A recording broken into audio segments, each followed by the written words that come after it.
এখন আমরা রয়েছি ডিডি উপাধ্যায় স্টেশনে। ট্রেন বেনারস থেকে ক্যান্সেল করে দিয়েছে। বাপ্পিকা, তুমি কিছু বলবে? ভয়ঙ্কর অবস্থা। বেনারস ভ্রমণ, সাথে হোল নাইট, রাত্রি 11:30 এখানে ঢুকলাম।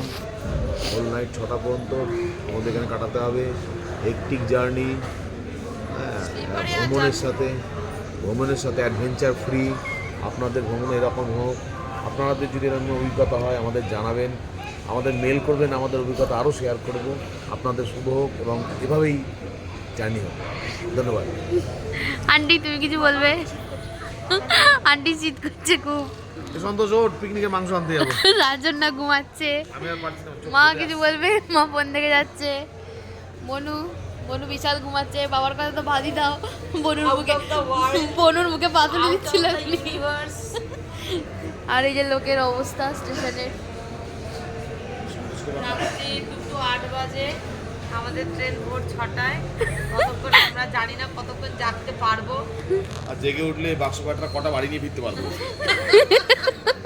আর এই যে আমাদের বাক্স পেটরা।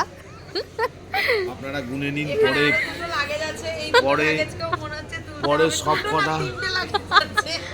বাড়ি কটা নিয়ে ফিরতে পারবো জানি না, কারণ অত্যন্ত সুনামধন্য স্টেশন। বহু গুণী মানুষ নাকি এখানে ঘোরাফেরা করেন। আমরা আশা করি আমাদের সব কটা বাক্স আমরা বাড়ি ফিরে নিয়ে যেতে পারবো।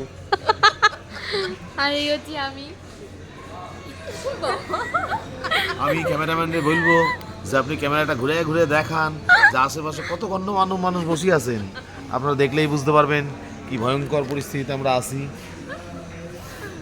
আমাদের প্যান্টুলুন খুলে যেত যদি বেল্ট না থাকতো।